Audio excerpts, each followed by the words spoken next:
Here we go. Ladies and gentlemen, please pay attention to the following important announcements. Oh, turn this on. Right. Welcome to the show. Upon entering the theater, you should have received a Lou Reed's Losing Your Lunch bag with complimentary Star Mint. The brave among you may consume your mint in advance. A special note regarding tonight's harrowing subject matter. None of the internet-related material Lou reads for you this evening was written by Lou. In fact, it's more likely that it was written by someone sitting next to you. Or you. Which is a really gross and scary idea. And if true, you should be ashamed of yourself. Lou does not condone the topics he will be reading for you this evening. These topics are not what he is into.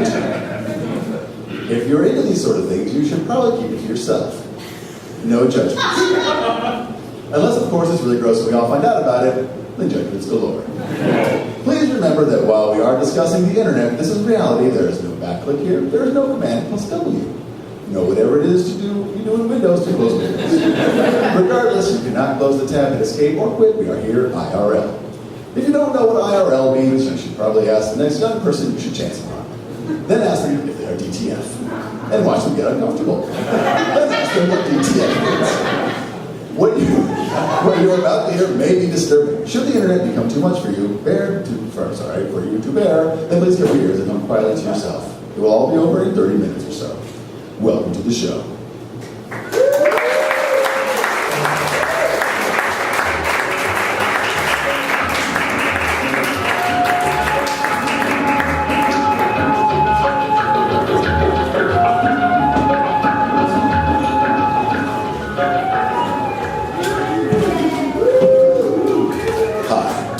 My name is Lou, and today I'm going to read the internet for you. Why? Well, why not? And today's what is a hodgepodge of many things that I have read over the 2 years of the doing the podcast. But before we get into that, we're going to dive into the history of Lou Reads the Internet for you. So, how did we get here? I was born in Puerto Rico many years ago. Now, of course, you know, Puerto Rico is known as a wonderful flag-waving paradise where, whoops, people are into coquis, which are a tree frog, and roosters down here, and everyone is super hot. Fast forward to 2009. I got a microphone for Christmas, and I also had a computer. And I said, what am I going to do with these two things? So I thought podcasts are kind of starting to get popular. I'll do a podcast, and I had some ideas for podcasts. And my first idea was a video game podcast, which I was going to call The Middle-Aged Gamer's Lament, which is about being an old guy playing video games with young people and having to deal with them. And I asked my friends who were in the same boat, and they all said, I would listen to that, but I'm not interested in helping you out. So I said, okay, I have to do a podcast on my own. So I just went back to thinking about it. Then I started thinking about Something Awful. Now, I've been a member of Something Awful since 2004, and I'm sure there are members of that forum here tonight. And I got into part of the Something Awful known as the Weekend Web, which is where people from somethingawful.com go onto other websites to find the stupidest shit they can find on those websites and share it with Something Awful goons. So, like this is an example. Something from the Large Penis Support Group. A poll someone took about, a mean-looking dick. Is there such a thing as mean-looking dicks? And is it a good or bad thing? Mean dicks just look ugly. 70%. Anyway, so I started reading the Weekend Web and participating in it, and then someone posted a thread about the stuff that they wanted people to read. Just find stuff for us to read. So I joined that thread, and I started recording stuff. It was the first stuff I ever recorded. And but this is the first thing I ever recorded, and it was a Craigslist ad from Tampa, and it goes like this. Come in my wife's shoes, male for male, 39, Tampa. Anyone here with a shoe fetish who likes to jerk off and come in women's high heels? I love to do this too. Looking for other guys who want to stroke a hot, sticky load into my wife's leather pumps and strap the together with me. Or even swap for a pair from your wife or girlfriend. My wife is 39, blonde, size 9 shoes. Pics below. cannot host but bring a nice variety from her fan picture of her wearing shoes later. So, a wonderful place to start reading things on the internet. And, I was met with people appreciating it, because if people had been like, you suck, stop, I would have been like, oh, I'm going to sell this microphone. Okay. But luckily that didn't happen. So, 78 episodes and over 200,000 downloads later, here we are, in a basement in Manhattan. So, let's get on to the reading. So, over 78 episodes, I've read a lot of topics. Bestiality, weird shoe fetishes, 1-star reviews of books on Amazon, basically the internet. So, I decided to pick some of my favorite topics. And one of my favorite topics is messed up relationships. So messed up relationships are a very common thing on somethingawful.com. And I decided to pick this one from the EN, which means everything and nothing bullshit, subform from Something Awful. And it is about a messed up relationship. And I will read it for you now. And the original poster is F Pound A Pound, who I hope is here. Are you here? And the post goes like this. So I'm kind of at a turning point in my relationship, and I was hoping I could bounce some ideas off you guys. I'm a pretty easygoing, perhaps too much so, average guy in his mid-20s, and my girlfriend just left for her second year at grad school. Now then, this relationship has been a pretty good one. We've been seeing each other exclusively for a year and a half. Her outgoing nature and forwardness was what really attracted me to her. She's strong in her beliefs, creative and good with talking to people and teaching people. And this is common for Something Awful people. I'm a creative guy, but I'm definitely more of an introvert. We could keep some great philosophical conversations and had about the same level of intelligence and a lot of similar tastes. Anyway, about a half year into it, she had to go to grad school in LA. We Skyped a lot and neither of us cheated, and our relationship survived, even though it was a bit strained. So this past summer, she returned and we ended up living together in my one-bedroom apartment. We had our fair share of arguments. I guess most of them centered around her honest-to-God loving me and not believing that I felt the same. When I would try to explain my opinion, she would get so stubborn about everything and didn't really appear to want to listen, so we both kind of threw up our arms and just didn't talk about it. Not surprisingly, it got worse. I got much shorter fuse for dealing not only with her, but her friends. She would spend time at her parents out of exasperation. I started hating the way I was acting and blamed her for it. I got to the point where, after 3 weeks from her leaving, we decided to just break it off, and she finally left. And for whatever reason, the next few weeks were so much easier. No arguments, just checking things off our summer activity list. When she left, it was harder for her though. I spent a week processing the breakup and started to take down all those sentimental things around the house. We were still talking every now and then, and more as friends. But when I mentioned the quote-unquote taking down things, whoops, she burst into tears and said, now she needs to quote-unquote get over me or quote-unquote get back together. She wrote me this long letter about how she just now realized how special I actually was and how she wants to be honest, per usual, and actually straight up decide which way to take it, break up or deal with the long distance. The problem is, I really want her as a friend. We're so compatible in that sense. It's crazy. And you know what? I do love her. But I don't like the way she makes me feel. If that makes any sense at all. I've done some soul searching since she sent the letter a week ago, trying to come up with my desirable traits in a person, identifying my traits as a person, cross-checking those with action traits, and nothing adds up really. My desired traits are like 20% match for others. But then again, I'm not sure if I'm just overreaching. I'm still just as distraught as I was when I got the letter. I feel like the root of the matter is the kind of two different things for me at this point. One, I think I love her, but my definition of quote-unquote love probably is pretty far separated from hers. Two, I have kind of always made decisions based on how it would make others feel. And I say things kind of to appease others. So when she asks, I'm telling her what she wants to hear, and I just kind of do that by default now.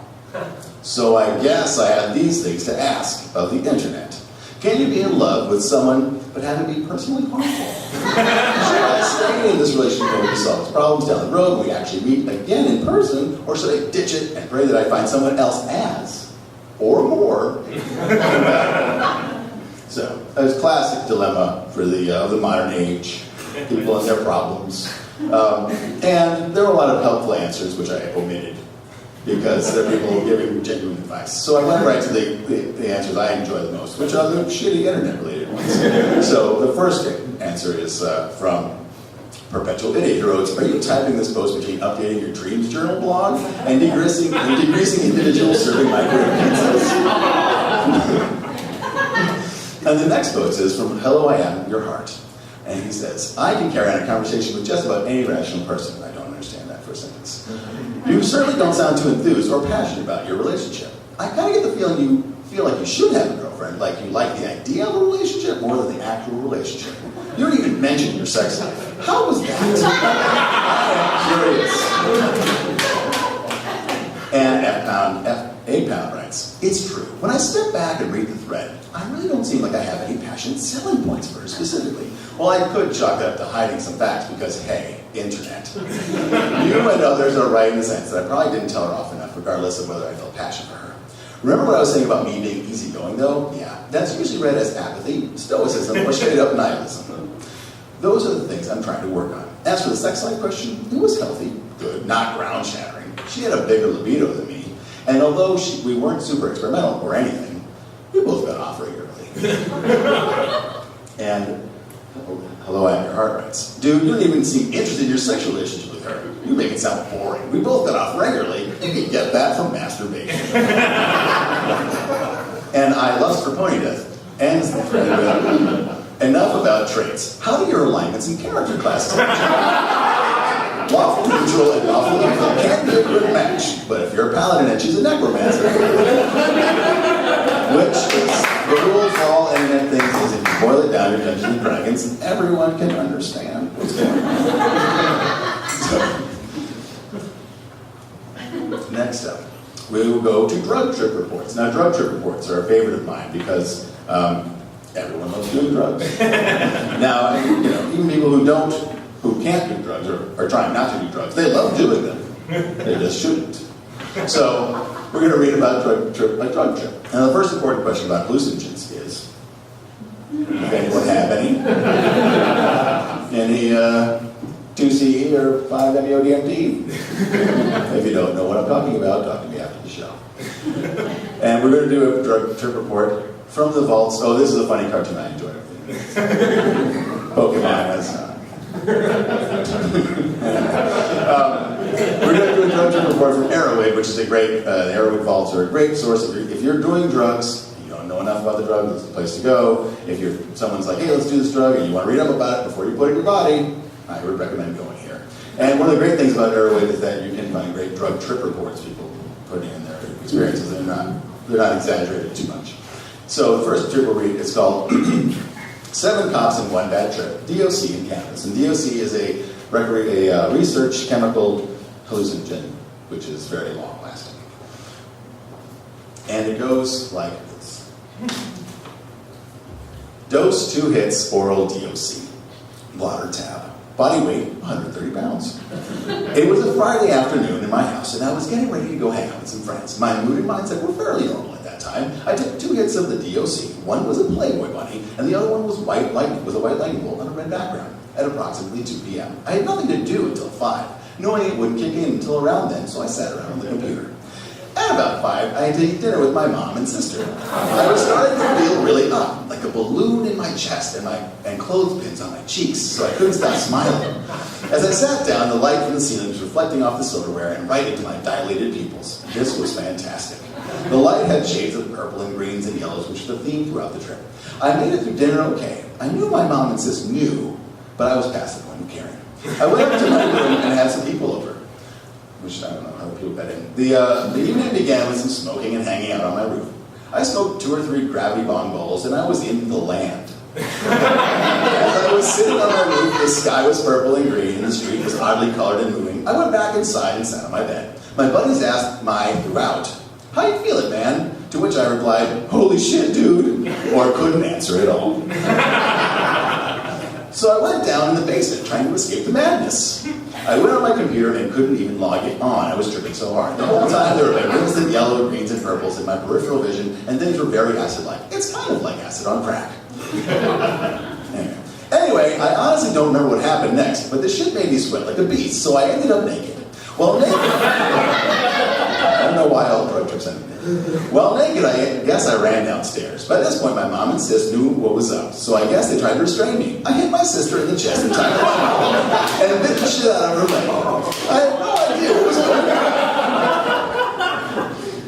My mom called the cops.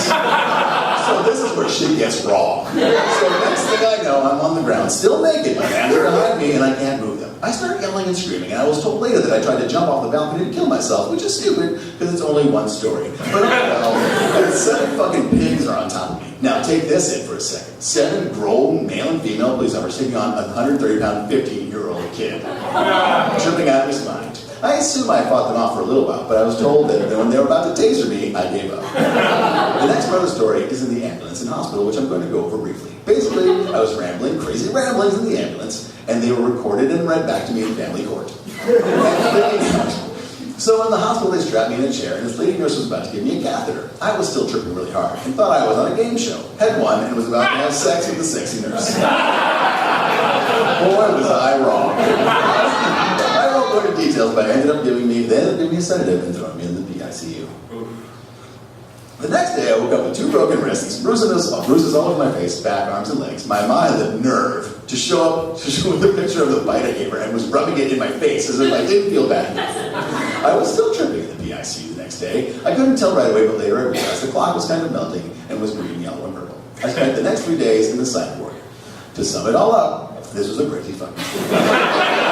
My first mistake was taking it at 2 p.m. I should have done it around 5. Second mistake was doing it at home. Bad idea. Well, that's what's done is done. It can't be undone. It's very wise for 15-year-olds to say. I must say, I doubt I'll ever do DOC again. This is an intense drug and should be dealt with carefully. Experience year 2008, gender male, added August, very recently, 2011. So, today's lesson is obviously, if you're a 15-year-old tripping balls and some sort of drugs, don't bite your mom in the leg, or she'll call the cops. I hate you.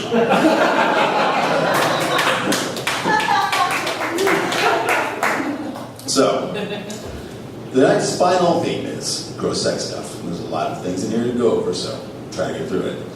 So, the subtitle to this is, thanks for coming, all over my stuff. The following word this evening is not mine safe. Prepare your complimentary barf bag. So, P-Search is, I don't know why it's called P-Search. It's got to be a better name for it. But P-Search is a place where you go if you're into being on, in, around stuff. And tonight we're going to have a guest reader, Ashley Ward. Please come to the stage.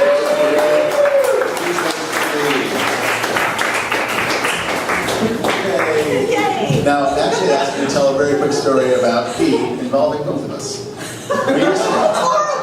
We used to do improv together, and we were at the Rhode Island Improv Festival, and the first time we'd ever gone as a group, and we'd all gotten pretty loaded, and we had gone back to the hotel. Now, the hotel was like a Holiday Inn, and it had some complimentary lemonade in the lobby. Now, she was wasted. And she was like, I was like, I'll go get some lemonade for her. No, I'm sorry. I had this lemonade in the room already from earlier. She said, I'm so thirsty, you guys. I really need something to drink. And I was like, oh, I have some lemonade. And I gave her the cup, and she was like, you pissed in this. This is not lemonade. You pissed in this cup. And I was not able to convince her. He kept me like, why? Oh, yeah, actually, after 4 years, I tried to make you drink my pee. This is the final end game. I'm finally going to get you. I've been building up all this trust all this time, and I didn't. Instead, I drank hot tap water from the bathroom. That was how intent I was that he pissed in a cup. I did. Well, I didn't drink it, so ha, joke's on you. Well, Matt Stinson did. Another person on the group, but he didn't. It wasn't good. Anyway, so funny. So this is from P-Search, the thread that was called, I believe, does anyone else pee in towels? Since I love weddings so much, I have taken it to the next level and wrapped myself in blankets or towels. I can easily say this is the best experience you can have on your own. And it's even better when you can have someone else wet themselves on top of you, so you can share the warmth and weight of the blankets. Has anyone else done this? I often pee in a towel and underpants. It is indeed very nice, and the towel soaks up the pee quite good, so there's not a big mess. Are you referring to wrapping your entire body in it? I always lay down a towel in bed so as not to have to clean the sheets every time. But there have also been times where I put a towel over a trash bag and wrapped the trash bag around me and taped it to keep it on like a homemade diaper. Yes, I have. It's like pants times 1,000. I can vouch for this 100%. Don't pick one too thick, though, if you're into really seeing the wetness on you, too. Talking of peeing on towels, has anybody peed on theirs when sunbathing rather than get up to pee in the pool? Think about that for a second. Those are the obvious two options. The default is pee in the pool, or pee on your towel. I used to pee on towels and myself all the time as a kid. I love the feel of the hot liquid on my chest and body. Unfortunately, that all stopped when my mom noticed the odor. Oops! Now I do use towels, especially at hotels. I like to piss myself at poolside after taking a quick dip. No one notices the drips, and the towel goes straight into the laundry after, so no fuss for anyone, and I get to enjoy the feel of pissing my shorts in plain view of everyone. Nothing like stealthy public peeing. Or one more obvious one. Someday I'm hoping a like-minded woman will notice and come have a chat with me. I noticed you were pissing. That seems like the best pickup line ever. I couldn't help but notice you were pissing yourself standing by the pool. My dreams come true. Peeing on things is always great. It don't mind if it's a towel, pillow, couch, table, etc. If it's naughty, it's great. My biggest wish is to find a girl that will pee wherever she likes to. Indoor. I like to put a towel under me or my wife in the car seat, and we pee while driving in traffic. It's a real turn on. Try rolling a towel up into a tube and placing your cock inside and just pee. Lay a towel out flat and pee onto it like you would for a pissing in the snow effect. Cover your genitals with a towel without wrapping it around you and watch a wet patch appear and grow. Science! And finally, I still need to try that wrapping my penis in the towel and pee. I have laid a towel over my stomach and peed onto it as I lay in bed. It doesn't work too well if I have to let too much go at once, or if I have a burst of strong stream that shoots over the top. Not so bad for me, not great if the wife finds out. I have the diaper thing going on once in a while when I'm in the office. It's a real turn on to be talking to someone while I'm standing there and peeing, and they have no idea. Very good turn on. Yeah, I can imagine. Well, thank you, Ashley, for sharing. Oh, no. I didn't write it. When you say sharing, it sounds like I'm saying something personal. No, thank you, Lou, because I do like to talk about pee.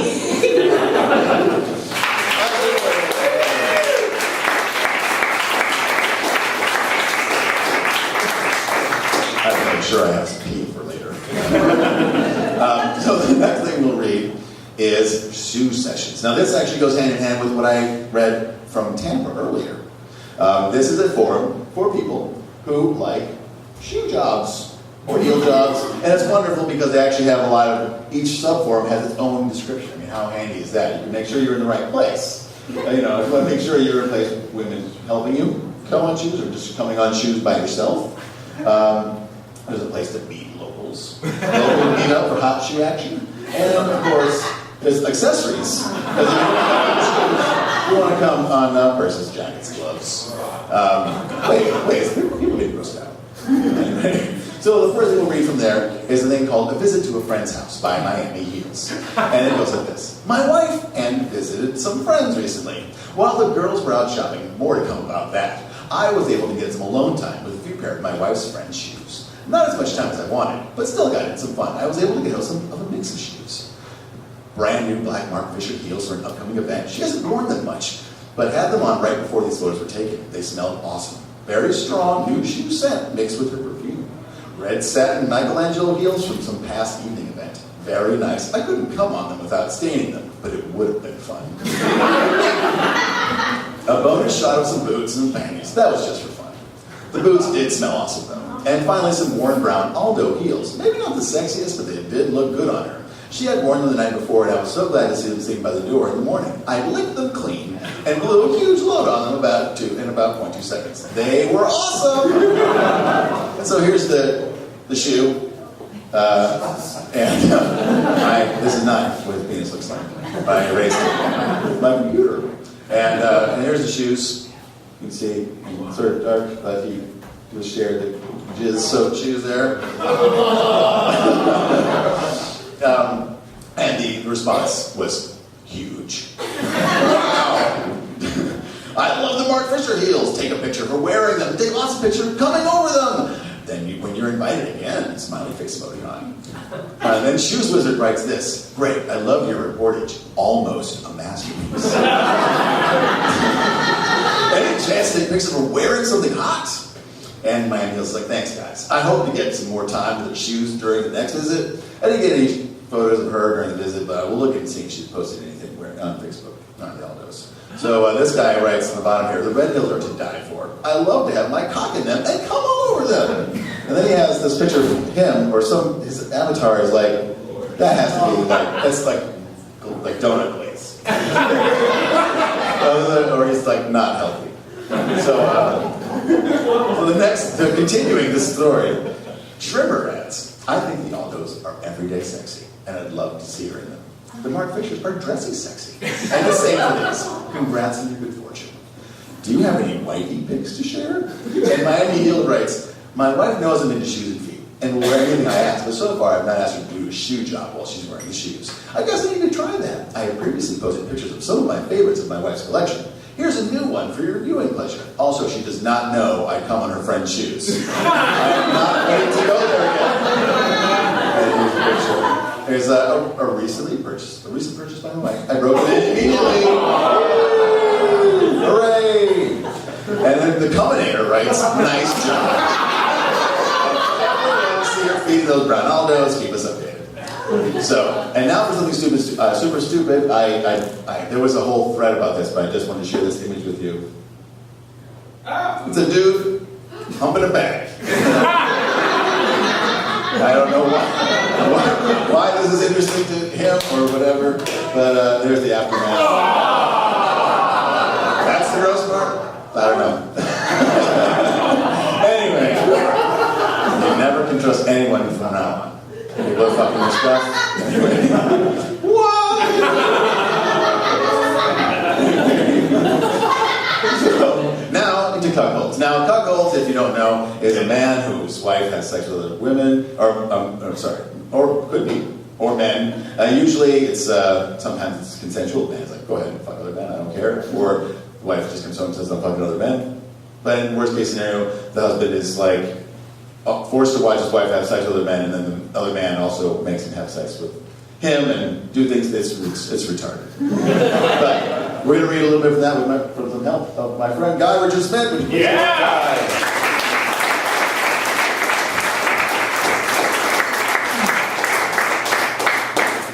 Hi, Guy. Hi there. I've known Guy since 4th grade. Sure, it's absolutely true. And we've told these stories to each other so many times. Yeah, it's funny. Coincidentally, both of our fathers are dead, and we never got a chance to ask them to fuck our wives. And that's what this is about. So here we go. So it's a bittersweet quality. Heard many stories of a mother and father joining a couple on their honeymoon, but I've always wondered if it was for a threesome, or like adhedonism, or something like that. The wife always seemed to be very fond of her dad. I don't think he's ever fucked her, as far as I know. Hey, we meet again. I never experienced that or hear of any stories along that line. But I do know that my dad gets really horny over my wife. When I used to live with my dad while I was dating my wife in high school, I would bring her over to fuck her in the basement, which was my bedroom. He knew what I was doing with her, and I caught him many times running outside to look into the basement window and watch us. I had a lot of naked pics of her too, and recently found some of them in my dad's house, which he apparently stole from me way back then. I always wondered where they went. He would always happen to accidentally walk in on my girl when she was in the bathroom or changing. I wouldn't mind seeing him fuck her.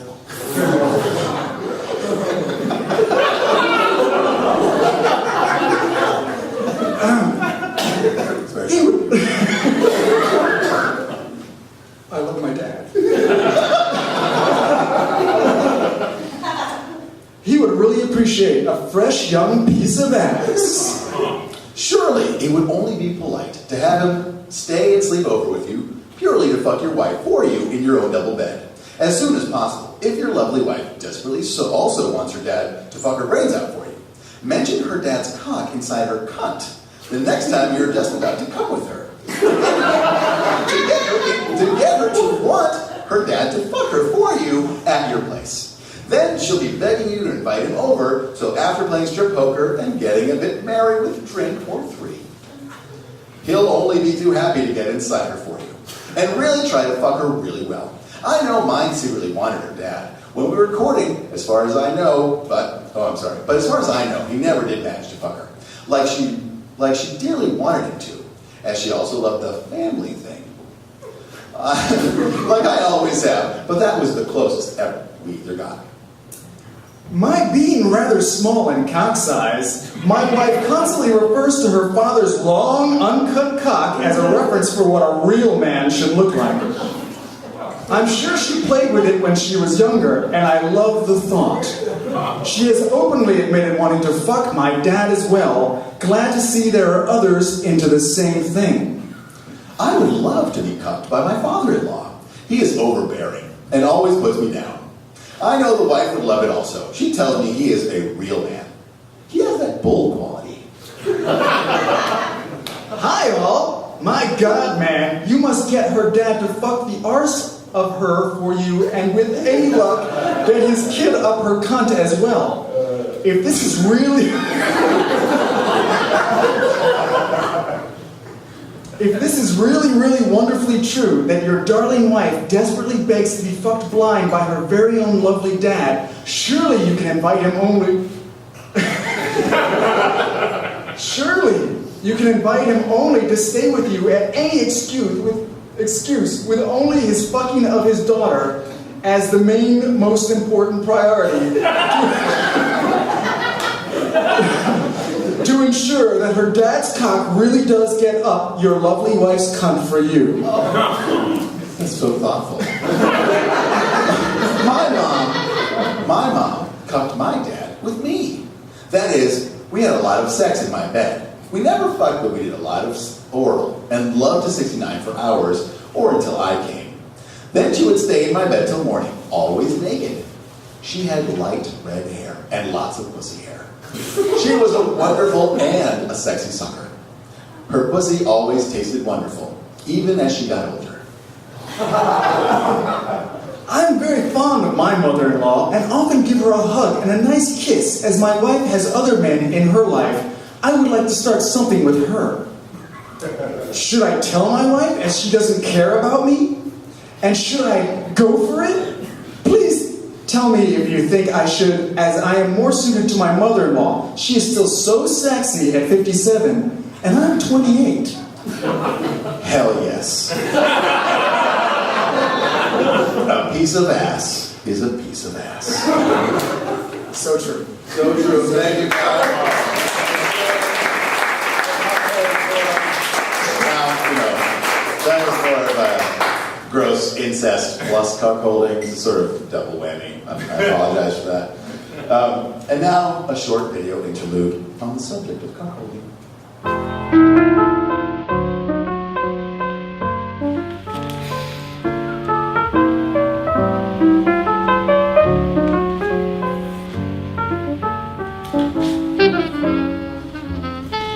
Can we talk about something that's been kind of bugging me? Yeah, of course, babe. What's going on? It's just lately I've kind of been feeling bad that we haven't been able to find anyone to cuckold me. I know. I'm sorry. If it makes you feel better, I'm very disappointed about it too. I just don't understand it. Why we can't find anyone to come over here and force me to watch them have sex with you in a much more powerful way than I ever could. Then force me to commit homosexual acts with them. As a sort of a further humiliation sauce. I know. Sometimes I think it's because I'm ugly or something, and that's why we're having trouble finding a guy to make a sissy out of you and put you in the corner while he deep dicks me every way imaginable. No way. please. That is ridiculous. You are so beautiful. You're way hotter than anyone I deserve. It's just like I'm filled with sorrow all the time that none of these guys that we've brought over here, we've made a connection with, and are willing to, I don't know, humiliate me while boning you into a coma. Okay, well, maybe, do you want to go online tonight? Find some one-night cuckolding? Make No. feel good? Oh no, that seems false. It's not, it wouldn't be real. It's like, it would be like we were faking it or something. I want the real cuckolding. Well, maybe we could have sex, just you and I. No. Mm-mm.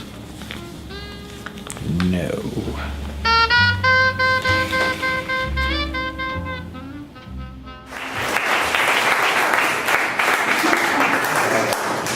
Yeah, makes total sense. And now the final thing we'll read for you tonight is Come On Food.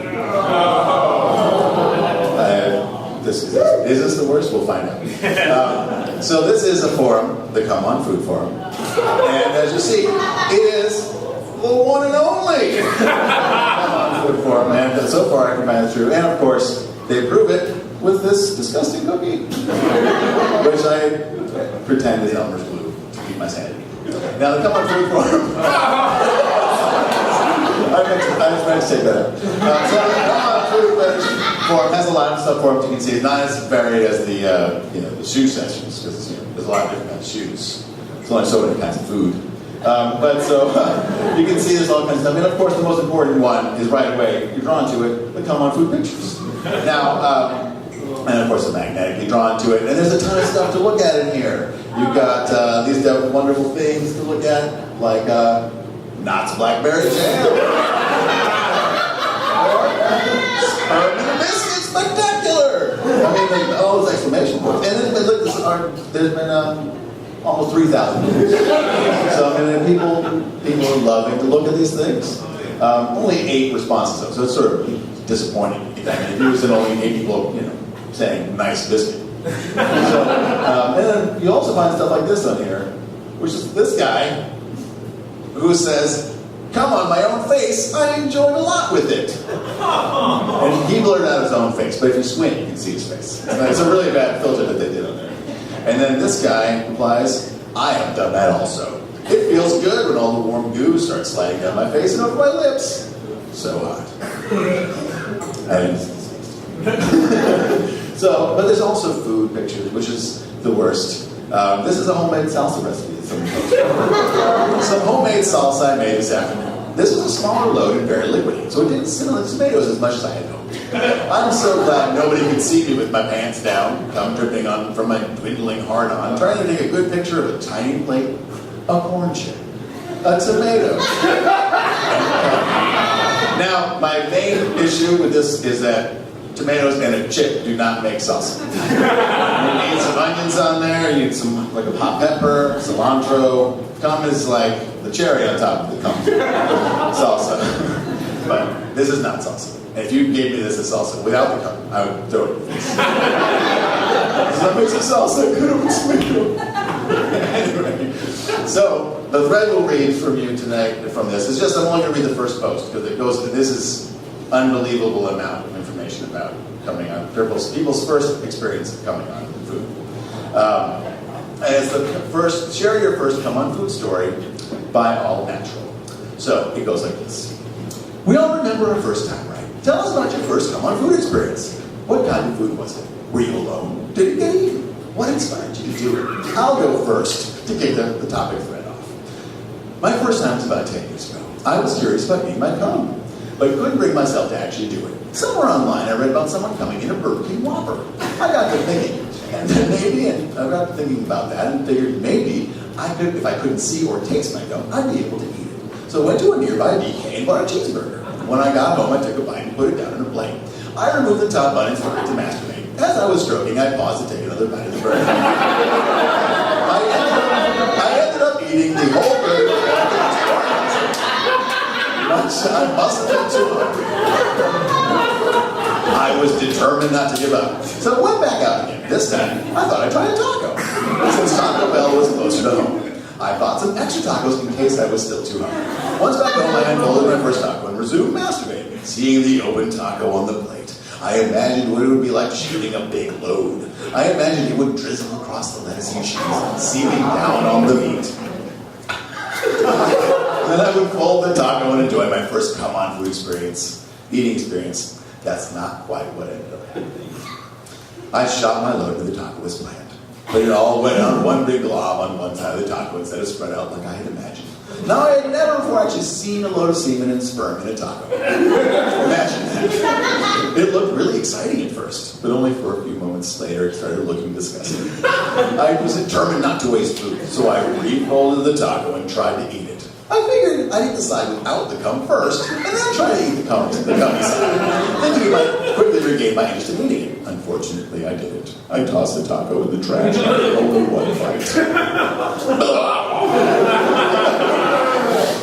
Now, for some guys, that is as far as they will go. But I wanted to actually successfully manage to eat my cum without laying back, knees overhead, trying to aim for my mouth.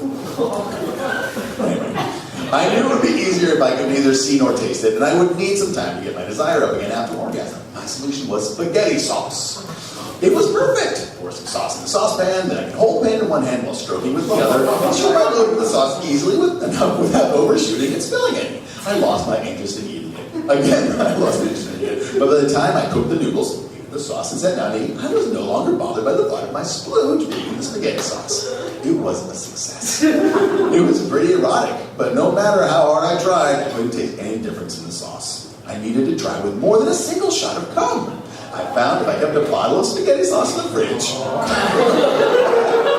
usually only half, you see, when I do this at home, it's only me groaning. So I don't have to imagine everyone groaning at home. That would let me, I could jerk off in it every day for a few days in a row. That would let me mix multiple loads into my meal without fear of a friend stopping by for a visit, getting a beer in the fridge, and finding my cum supply. Nowadays, losing my appetite for cum rarely happens. And almost never when I come on food. Although I haven't been doing it very much lately. Well, that's my story. All natural. So, that goes on forever. There's a lot of people sharing their coming on food stories. And with that in mind, I made a little video about what if this was normal. So, I couldn't believe it. 4 blocks away, so I had no idea.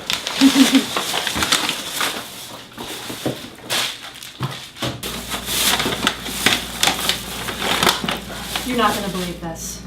Did they forget something? They forgot to put my cum on the side. Fucking guys, god damn it, this place is so gone downhill. Look, I'll make some. It'll just take me a few minutes. There's that hot chick at the store. I still got her in my mind. I'll be real quick. Go for a record. Time me. I appreciate it, but I don't want your dinner to get cold, so I'm just gonna suffer through it, cumless, and I'm gonna give those guys a piece of my mind next time I see them.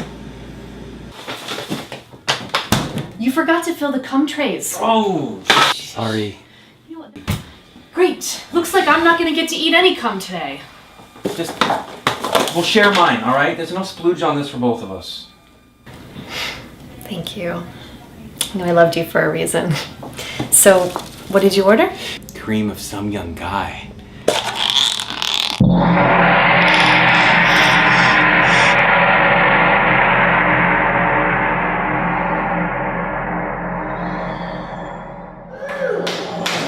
That gong gets me every time. It's so stupid. Anyway, so now this is the end of the show.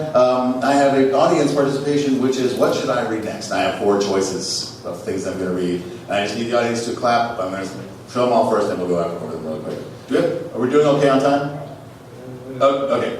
So the first thing is something extremely racist. Now, I'm not like white power sites, but there are sites that are like super racist, and I have not read them because it's all like basically like nigger is every other word, and I didn't want that to be reported, but I would do it if everyone wanted to. Something terrible about penis lengthening. I just recently found a site about that is super gross, and I mean, okay. And then something normal but stupid, which is barf, of course. which I'll just find something stupid, or sneeze fetish erotica. People on the sneeze fetish forum don't like me, but some of them have asked me to read their erotica, but people would like that. So, number 1, extreme racism. What do people want? 2, something terrible about penis-like things. Something normal and stupid. Sneeze fetish erotica? I said a penis-like thing. Okay, so penis-like thing it is. All right. And everyone will be groaning at home about that. So special thanks time. Special thanks to Catherine Bryan and Nate Starkey, Lou Reed's Theater Classic Players. Special thanks to Ashley Warren and Diamond Smith, Lou Reed's IRL Classic Players. Special thanks. This is the stupidest transition ever. Thanks to the People's Improv Theater for letting me have the show here. Take a class here. It's a lot of fun. The internet for being insane and being an ever-expanding galaxy of stupid things for me to read, and for giving me a reason to read and live. Listeners who give me such nice reviews on iTunes, please keep downloading the shows, make your friends listen to them, make them write reviews about the show on iTunes, tell them it's like The Ring, except your podcast. They don't write a review about the podcast. You get a week of listening, a drippy lady with bad skin will kill you. My friends who have to put up with me talking about the grossest shit on the internet whenever they invite me over, and I will find a way to talk about it. It doesn't matter what you try to do. My family who has to deal with me in general all the time, and also deal with me talking about the internet all the time. And thanks for coming. Please dispose of your barf bag on the way out of the theater. There's a mint in there for real if you want. And oh, wait, is there 5 more minutes?